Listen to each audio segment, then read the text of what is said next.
Milli Məclisin plenar iclasında bir neçə önəmli məsələ müzakirəyə çıxarılıb. İclasa insan alverinə qarşı mübarizə sahəsində əldə olunan nəticələr barədə məlumatla başlanılıb. Bu məsələdəki irəliləyişlər və sosial media üzərindən yayılan qeyri-qanuni fəaliyyətlərə qarşı atılan addımlar diqqətə çatdırılıb. İclasda yeni qanun layihələri də müzakirə edilib. Milli Məclisin plenar iclası insan alverinə qarşı mübarizə üzrə Milli Koordinatorun illik məlumatının müzakirəsi ilə başladı. İnsan alverinə qarşı mübarizə üzrə Milli Koordinator, Daxili İşlər Nazirinin birinci müavini Seyfullah Əzimov bildirdi ki, bu il insan alverinin təbliğatı ilə məşğul olan 100-dən çox sosial media hesabı bağlanıb. İnformasiya texnologiyalarının tətbiqi ilə törədilmiş 44 müvafiq faktda aşkarlanaraq cinayət işləri başlanılmış, eyni zamanda aparılmış monitorinqlərdə insan alverinin təbliğatı ilə məşğul olan 156, cari ilin ötən dövründə isə 124 Telegram kanalı, Instagram və TikTok hesabı bağlanmışdır. Qeyd edilməlidir ki, insan alveri və məcburi əməklə bağlı olan cinayət işləri üzrə müəyyən edilmiş 91 insan alveri qurbanının hamısı Azərbaycan Respublikasının vətəndaşı olmuşdur. Müzakirələrdən sonra məsələ səs verməyə çıxarılaraq bir oxunuşda qəbul edildi. İstilik təchizatı haqqında yeni qanun layihəsi də müzakirəyə çıxarıldı. Millət vəkilləri bir sıra təkliflərlə çıxış etdilər. Bizdə bu istiliyin verilməsi mövsümlə əlaqədar olaraq konkret günlə müəyyənləşdirilir. Amma bu istilik havanın temperaturundan asılı olaraq verilməlidir. Yəni yay müddətində onsuz da müvafiq dövlət orqanları buna hazırlaşmalıdırlar və qanunda ona görə qeyd olunmalıdır ki, misal üçün mən söyləyirəm, 18 dərəcəyə düşəndə istilik işə düşür. Qeyri-standart formada bu tikintilərin aparılması bir sıra hallarda əksinə, yəni xaotik olması istilik sistemində də eyni mənzərəni meydana gətiribdir. Nəticədə 100 minlərlə kombi ölkəmizə idxal olunub. Vahid istilik sistemini qurmuş olsaydıq, biz 2,5 milyard kubmetr qaza qənaət eləyərdik. Onu beynəlxalq bazara çıxardığımız halda 100 milyonlarla dollar vəsaitin əldə olunacağı da şübhə doğurmurdu. Qanun layihəsinin qəbulu ilə yeni tikilən binalar üçün vahid istilik şəbəkəsi məcburi olacaq. Beləliklə şəbəkəyə qoşulan və şəbəkə vasitəsilə istilik təchizatı təmin edilən çoxmənzilli yaşayış binalarında ayrı-ayrı mənzillər üzrə təbii qazla qidalanan fərdi istilik sistemlərinin quraşdırılmasına və istismarına yol verilməyəcək. Yeni qanunun qəbulu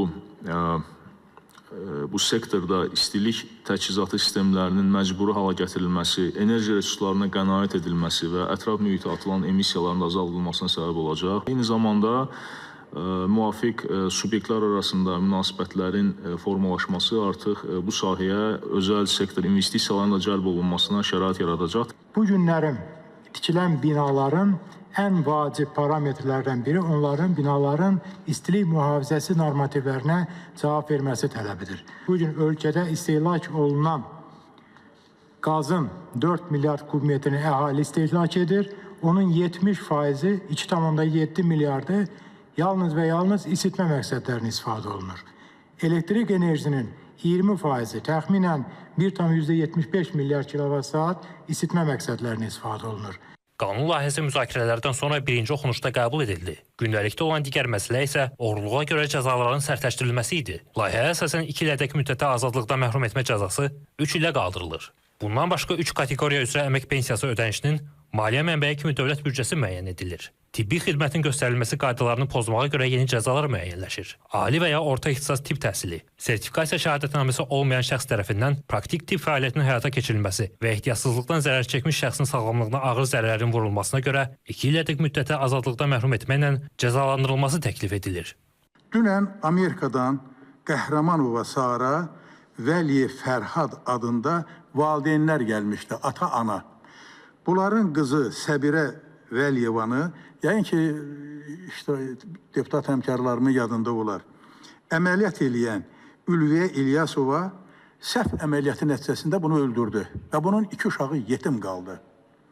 O gündən bəri bu adam haqqında heç bir tədbir keçirilmir. Bu qız, hörmətli Səhiyyə Naziri, 9-cu sinifi bitirib, heç bir tibbi təhsili yoxdur. İndi də bu adam Qurbanova familiyası ilə işləyir. Qəhrəmanova Sara xanımın sizə müraciəti ilə bağlı, hörmətli Səyid müəllim, o xanım mənim də qəbulumda olub. O xanımın qızını əməliyyat edən şəxs onu evində, mətbəxdə əməliyyat edib özdə hamısı da, bütün qohumlar da bilirdilər ki, o insan tibb ixtisası, sənədi daşıyıcısı deyil. Səhiyyə Nazirliyi məhz tibb işçilərinə cavabdeh ola bilər. Bu artıq hüquq mühafizə orqanları tərəfindən araşdırılır. Sertifikasiya imtahanından keçməyən tibb işçisi üçün 6 ay müddətinə əmək yeri və vəzifə maaşı saxlanılacaq. Bu müddətdə həmin şəxs diqqətini tam şəkildə təkrar hazırlığa yönəldə biləcək. Rüstəm Mikayılzadə, Anar Ağazadə, İTV Xəbər.